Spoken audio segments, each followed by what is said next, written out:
내가 주장하지 못하면 그냥 회사에서 말하는 대로 그냥 얘기 듣고 보험사는 그거를 판단을 해서 보험금, 근저보험금 주거든요. 이러면 실제로 내가 주장하는 금액보다 보험금이 많이 차이가 날 수 있음을 꼭 인지하셔야 됩니다.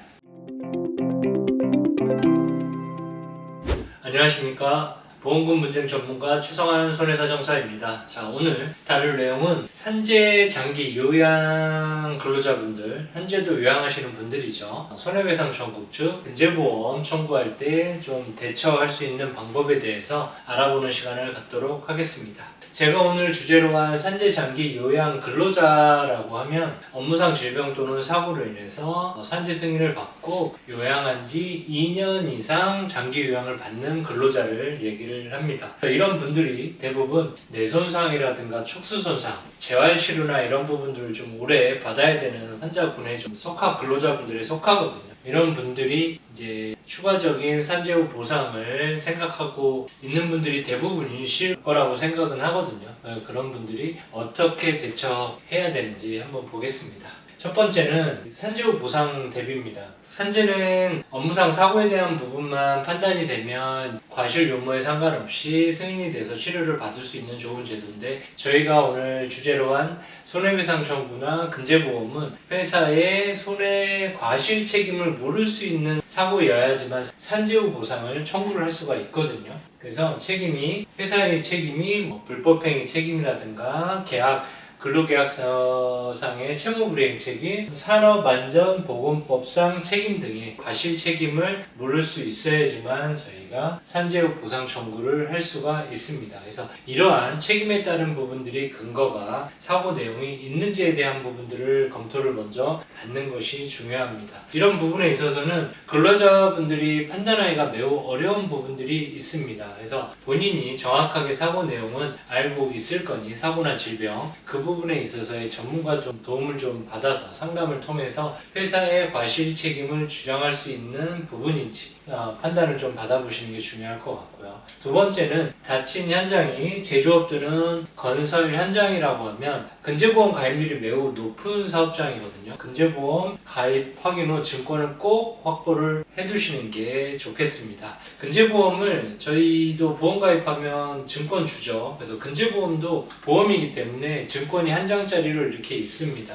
증권을 꼭 확보하시고, 확보로 끝날 게 아니라 보상을 받을 수 있는 대상인지, 그 근로자가 대상인지를 꼭 확인해 보시는 게 좋습니다. 근저보험 증권을 보면 우선은 어디 현장명이 나와 있고, 그 현장에서 담보하는 기간이 나와 있고, 1인당 사고 금액, 한도 금액이 또 설정이 돼 있고, 원청 근로자, 하청 근로자, 그다음에 하청 밑에 있는 근로자까지 다 담보가 된다. 약간 조건부에 따른 담보 내역이 다 다르기 때문에요. 그 부분이 내가 해당이 되는지 꼭 확인을 해두실 필요가 있겠습니다. 그것까지 확인을 해둬서 증권을 확보하고 있다고 하면 이제 후에 근저보험 청구를 할 수가 있습니다. 세 번째는 회사 과실 책임은 있는데 보험이 가입되어지 않다라고 하면 소멸시효에 대한 부분들을 생각을 해서 회사와 합의 아니면 서둘러서 소송에 따른 부분들을 청구하는 부분도 검토를 하셔야 되는 부분입니다. 네 번째는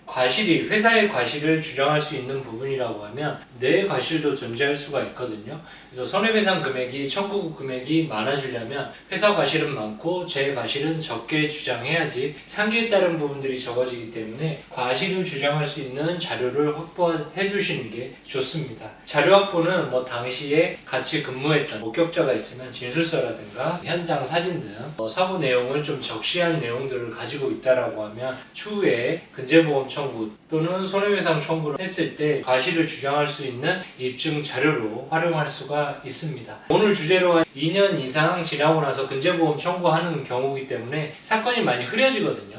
근저보험 청구를 하게 되면 조사자 나오고, 그럼 조사자는 이제 회사의 말을 들어서 과실에 따른 부분들을 판단하기 때문에, 그렇게 되면 내가 주장하지 못하면 그냥 회사에서 말하는 대로 그냥 얘기 듣고 보험사는 그거를 판단을 해서 보험금, 근저보험금 주거든요. 이러면 실제로 내가 주장하는 금액보다 보험금이 많이 차이가 날 수 있음을 꼭 인지하셔야 됩니다. 청구할 수 있는 손해배상 항목들, 2년 이상 요양을 하면 대부분 현실적으로 많이 들어가는 비용이 간병비거든요. 간병비. 1에서부터 3급 대부분 중증 환자들입니다. 산재에서 간병비가 나온다고 하더라도 얼마 지급 안 되거든요. 뭐 4만원, 5만원, 6만원. 근데 실제 지급되는 금액이 많기 때문에 대부분 요양하는 장기 근로자분들은 휴업급여 받고 간병비 받아서 그냥 보태서 주는, 좀 어렵게 이렇게 요양을 하고 계시거든요. 그래서 간병비 영수증 꼭 확인하시고, 그다음 간병인도 또 2년 요양하면 뭐 한 사람이 쭉 하면 좋은데 바뀌잖아요. 바뀔 때마다 영수증하고 바뀐 간병인 인적사항 확보를 해두시는 게 좋습니다. 그리고 세 번째는 산재 요양 중이지만 대부분 2년 이상 요양하신 분들은 의학적으로 증상이 고정된 분들이 대부분이거든요. 그래서 후유장애, 손해배상이나 근제보험에서 활용되는 맥브라이드 장애의 평가가 가능한지를 주치의사한테 검토를 받는 게 중요하다고 할 수 있겠습니다. 근제보험은 산재 후 근제 청구가 원칙이긴 합니다. 다만 소송을 생각하지 않거나 근제보험 한도 금액 내에서 종결할 수 있는 금액이면 굳이 산재 요양을 종결하지 않더라도 치료 중이라고 하더라도 보험사에 청구를 해서 받을 수 있는 부분들이 있거든요. 저도 실무상 근제보험 장기 환자들 처리를 했을 때 산재 요양 중인 거 종결하지 않더라도 그 금액 내에서 손해배상 금액이 확인이 됐기 때문에 종결하지 않고 청구해서 마무리한 사건들이 꽤 많았습니다. 그래서 원칙과 예외적인 부분도 꼭 확인하시고 후에 대응하시면 좋을 것 같습니다. 자, 오늘 내용은 2년 이상 산재 장기 요양 환자 근로자분들 근제보험 손해배상 청구에 대한 부분들을 고려했을 때 어떻게 대응을 해야 되는지에 대해서 한번 알아봤습니다. 오늘 영상 보시고 추가적인 문의 주시면 제가 상세하게 답변 드리도록 하겠습니다. 오늘 영상이 마음에 드셨다면 구독, 좋아요, 알림 설정까지 부탁드리고 다음에 더 좋은 주제 영상으로 찾아뵙도록 하겠습니다. 감사합니다.